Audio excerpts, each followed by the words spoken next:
Acabamos de terminar un Consejo de Ministros donde se trataron 3 temas: empleo, agenda legislativa y recorte del presupuesto. En el empleo, sé que a muchos colombianos les preocupa el empleo, por supuesto. Siempre sale como una de las mayores preocupaciones, bien sea conseguirlo para los que no tienen empleo o permanecer empleado para los que hoy tienen trabajo. El empleo, por eso, ha sido prioridad para este gobierno. Desde el primer día de mi gobierno, les he dicho a los ministros, tenemos que tener el empleo como una prioridad. Y hemos logrado, en lo que llevamos de gobierno, generar más de 3 millones de empleos y, lo más importante, mantenerlos. Las cifras son contundentes. Tenemos la tasa de desempleo más baja en los últimos 15 años, desde que se comenzó a medir el empleo como se está midiendo actualmente, 8.9%, la más baja en 15 años. Algo muy importante, porque es un cambio de tendencia fundamental. 2 de cada 3 empleos que hemos creado han sido empleos formales. Y hemos focalizado las acciones para generar empleo en aquellos sectores que están más afectados por el desempleo. Los jóvenes entre 18 y 28 años, el desempleo bajó 4.6%, mucho más que el promedio nacional, que fue de 2.9%, y bajó también más en las mujeres, casi un punto más que el promedio nacional. Y 8 de cada 10 empleos se generaron en actividades como el comercio, como los servicios, como la construcción y todo lo que tiene que ver con el sector inmobiliario. Pero los buenos indicadores para nosotros no son suficientes y, sobre todo, nos preocupa mucho que todavía hay mucha gente con ganas de trabajar sin poder conseguir empleo, o muchas que están temerosas de perder su puesto de trabajo. Muchos colombianos temen verse afectados por el impacto de la economía mundial, por el impacto del fenómeno del Niño, por lo que ha sucedido, que nos ha afectado duramente, como son los precios del petróleo. Y por eso en este Consejo de Ministros revisamos programa por programa cada uno de esos programas para fortalecer la generación de empleo y mantener eso como prioridad. El programa que hemos llamado Colombia en Obra es un programa muy importante, todo lo que tiene que ver con las concesiones de cuarta generación, las viviendas que se están promoviendo a través de los diferentes programas de vivienda que afortunadamente ha tenido mucho éxito. Ese programa masivo de construcción de aulas, de colegios, que vamos a hacer en 3 años, lo que estaba programado para hacer en 60 años, eso ya está financiado, ya está en marcha. La infraestructura hotelera, que requiere todo esto, mucha mano de obra, y seguirán creando puestos de trabajo. En el sector agropecuario, ahí hemos tenido buenas noticias en materia de empleo en los últimos años. Pudimos reversar la tendencia que venía hacia la baja. Ahora se están generando más empleos en el sector agropecuario. Hay un programa de 226.000 nuevas hectáreas para este año que van a generar, calculamos, algo más de 60.000 empleos directos. Seguiremos haciendo énfasis en el empleo juvenil.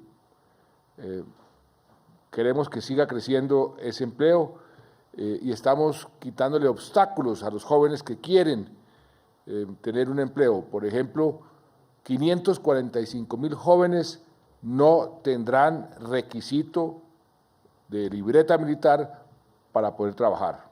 Eso va a facilitar que muchos de estos jóvenes que hoy, nos lo han dicho en todas las formas, quisieran trabajar pero no pueden porque no tienen libreta militar. Ese problema lo estamos solucionando.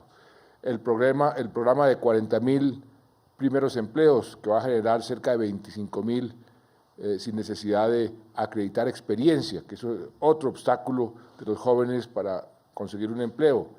Y habrá oportunidades para entrenarse en las entidades del Estado y vamos además a hacer unos programas especiales para financiar el emprendimiento de los jóvenes. Por supuesto, la labor del SENA, que es tan importante, que ha sido clave en la generación del empleo que hemos podido crear en estos últimos 5 años, pues la vamos a continuar, también focalizados en ciertas actividades que son las que más éxito han tenido, también haciendo una perspectiva de qué se va a necesitar hacia el futuro, va a tener una prioridad en materia de jóvenes también, y ya hemos logrado algo muy importante, el 65%, 10 puntos por encima de la meta, 65% de los egresados del SENA encuentran trabajo después de haberse capacitado. Vamos a seguir subiendo ese porcentaje también. Otra forma de combatir el desempleo es la retención escolar, que los niños vayan al colegio, que no salgan a buscar trabajo, sino que se queden en el colegio, porque cada niño que sale a buscar trabajo es un niño más o una persona más que busca empleo, que sube el desempleo. Entonces vamos a disminuir, a continuar disminuyendo la deserción escolar para que los jóvenes no se vean forzados a buscar empleo. También hay una oportunidad para generar más empleo en los entes territoriales. Hay recursos que están atrasados en su ejecución en los entes territoriales, ahora vienen los que tenemos nuevos alcaldes, nuevos gobernadores, vamos a hacer una coordinación con estas entidades para que gobiernos territoriales, gobierno nacional, podamos crear programas a través, por ejemplo, de las regalías, del Sistema General de Participaciones, que nos permitan crear más empleos en las regiones. Y, por supuesto, el posconflicto. Si logramos la paz, tengan ustedes la seguridad que habrá más empleo. Con paz vamos a lograr mucho más empleo. Y no vamos a dar marcha atrás en materia de empleo por las dificultades, las tormentas pasajeras que estamos viviendo. La creación y la protección del empleo ha sido y seguirá siendo una prioridad para este gobierno. Nuestro reto es mantener el desempleo como lo habíamos prometido al comienzo del gobierno. Nuestra meta era llegar a un dígito, lo logramos, mantenernos en un dígito es nuestro objetivo y le daremos seguimiento permanente a todos los planes que hemos diseñado para poder cumplir con este propósito tan importante. En materia de agenda legislativa, hicimos un barrido sobre las principales leyes, las reformas que están en manos del Congreso o que vamos a presentar. Hay 7 proyectos que se han considerado prioritarios, aunque hay otros proyectos que se van a presentar. Está el proyecto, por supuesto, de la paz. Está el que se está discutiendo esta semana, que va a modificar la ley de orden público para poder crear las zonas de concentración que acordemos y para poder levantar las órdenes de captura para los que se acojan al proceso de paz. Ahí buscamos seguridad física y jurídica para el desarme y para la desmovilización. Y también ahí hay algo muy importante, evitar errores del pasado y en este caso ponerle una barrera a las personas que quieran colarse al sistema que no pertenezcan a ella. Cuando llegue la paz, nuestra institucionalidad tiene que estar lista para recibirla y tiene que estar lista para poder acortar los tiempos entre el momento en que firmemos y el momento en que se implementen los acuerdos. Ahí hay toda una serie de reformas, está la reforma, por supuesto, del proyecto de acto legislativo, que va ya en su segunda fase, es un proyecto muy, muy importante, pero como complemento hay otras leyes que se están discutiendo o que se van a presentar. una muy importante que tiene que ver con la seguridad de todos los colombianos, es la reforma al Código de Policía, un código que viene desde el año 71, que fue expedido cuando ni siquiera existían los celulares. Pues está totalmente obsoleto y eso le representa a la fuerza pública un obstáculo para ser más eficaz en materia de proteger la seguridad ciudadana. Y por eso es tan importante que se apruebe este Código de Policía que se viene discutiendo hace ya varios años. Está la Ley de Pequeñas Causas, que va también a significar una justicia mucho más rápida en cierto tipo de delitos para que el funcionamiento de la justicia sea eficaz.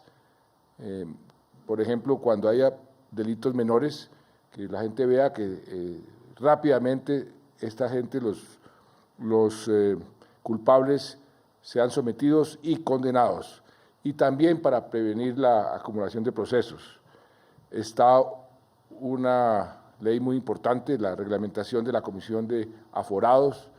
Todos los colombianos, todos tienen que contar con su juez natural. Está la ley de licores, que buscamos es aumentar los recursos de los departamentos. Se ha querido decir que esta ley va a disminuir esos recursos, no hay tal.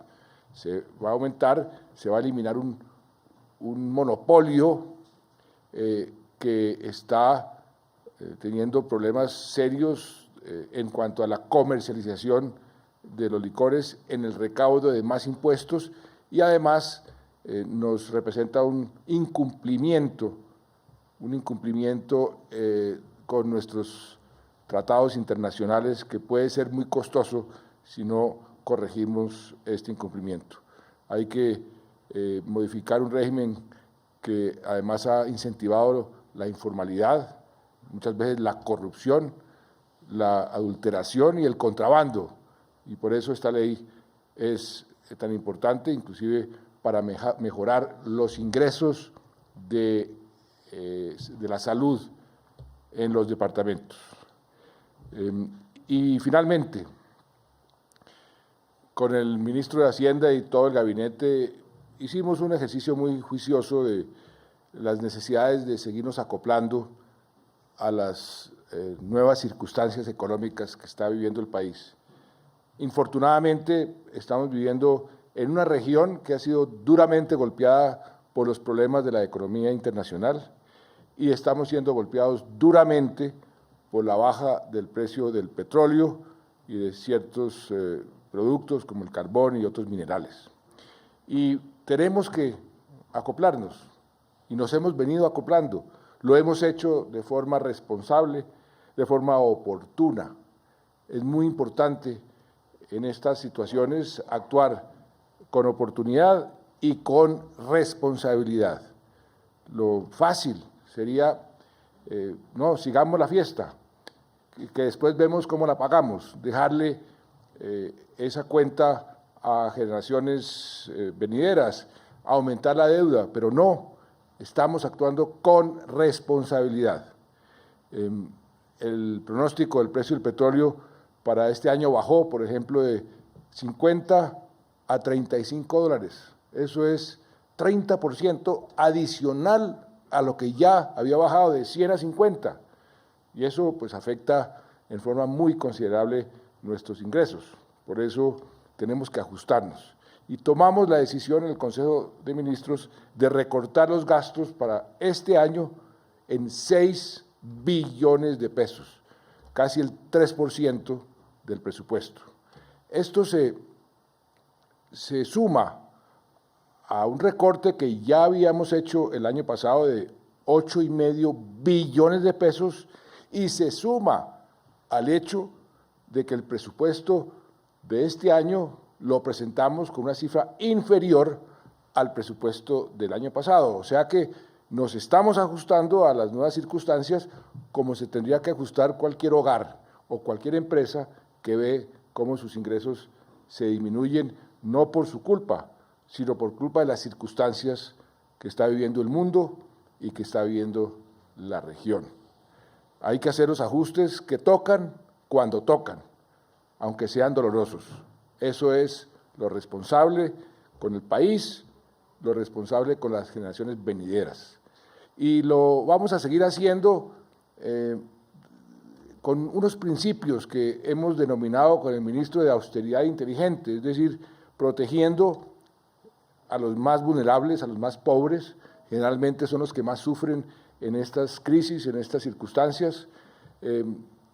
Ellos dependen del apoyo del gobierno y los vamos a proteger en la medida de lo posible.